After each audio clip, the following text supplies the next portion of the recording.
tempo depois dos nazistas chegarem ao poder, em 1933, Heinrich Himmler se tornou dono do castelo de Welverburg e imediatamente começou a reformá-lo.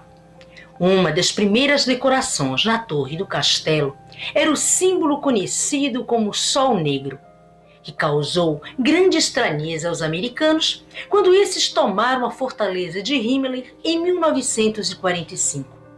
Mas, para a surpresa deles, havia muito mais mistérios escondidos no castelo, e um deles eram centenas do que os nazistas chamavam de anéis da cabeça da morte ou anéis de honra. Eles eram uma premiação pessoal de Heinrich Himmler concedida aos combatentes da SS. Inicialmente, era ofertado aos oficiais veteranos da antiga guarda, que mostravam extraordinário valor, habilidade de liderança em batalhas e boa disciplina. Em 1939, oficiais com 3 anos de serviço na SS eram elegíveis à premiação. E a condição para merecê-lo era ter uma reputação impecável. O anel era uma condecoração exclusiva da SS e geralmente entregue durante as cerimônias de promoção.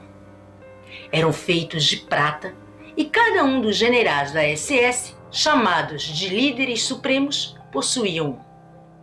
Neles eram gravados pela parte de dentro o nome do general nazista ao qual o anel pertencia e a assinatura de Himmler, além de várias runas.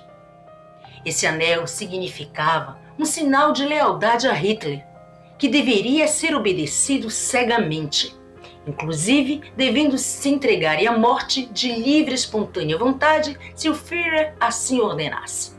Caso o dono do anel saísse da SS ou morresse, o objeto deveria ser devolvido a Himmler. Mas qual o segredo esse anel carregava e o que essas runas significavam? Segundo especialistas em símbolos, essas runas gravadas nos anéis nazistas se baseiam nas runas que foram usadas na era viking, na Escandinávia. Historicamente, elas foram usadas como símbolos escritos entre 700 e 1050 d.C.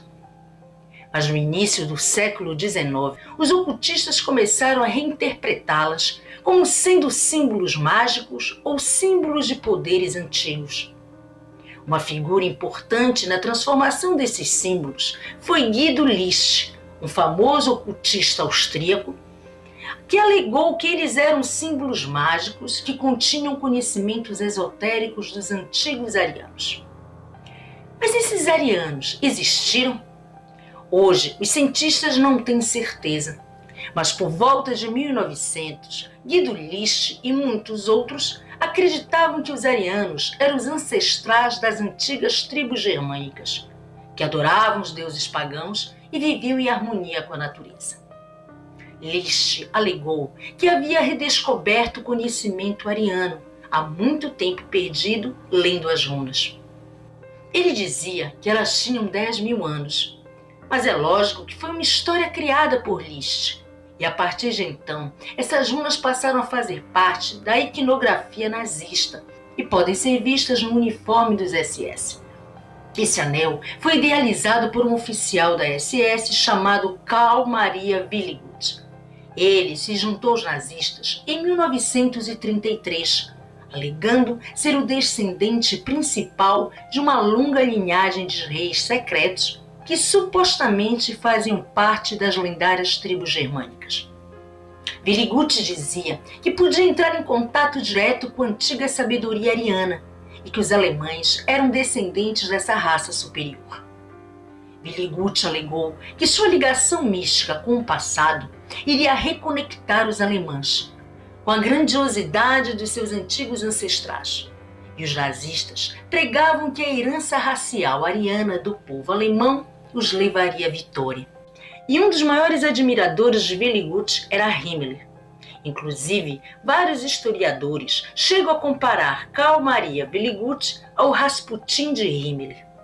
E tudo que o louco suposto descendente dos arianos falava era a lei para o general nazista, a ponto tal de Himmler crer que Extenstein, uma formação de pedra localizada na floresta de Deudeburgo, noroeste da Alemanha, seria um santuário onde os antigos deuses podiam abençoar os soldados SS e levá-los à vitória, passando o lugar a ser divulgado na mensagem de Himmler que dizia: se você é alemão, venha até Extenstein para se reconectar com seu antigo passado. No início dos anos 30, ele esteve no lugar acompanhado de alguns membros do alto escalão da SS e centenas de soldados. Era bom para a ideologia deles ter um sítio alemão de milhões de anos. Então, vários arqueólogos foram enviados para testar a antiguidade do sítio, mas eles mentiram. O lugar não era tão antigo assim. No entanto, eles colocaram uma placa na entrada de Extenstein que dizia: tem que se respeitar o santuário dos ancestrais. Essa era a patética forma de Himmler dar guarita às insanas teorias de Karl Maria. A partir de então, começaram a ser idealizados a construção de Thingstätte por toda a Alemanha, em locais que acreditavam terem pertencido aos ancestrais arianos, mas poucos foram construídos, pois o projeto foi fechado por Joseph Goebbels, o infame ministro da propaganda de Hitler. Joseph não era adepto das teorias ancestrais alemãs, e em 21 de agosto de 1935, escreveu que era preciso acabar com essa maluquice de culto ancestral.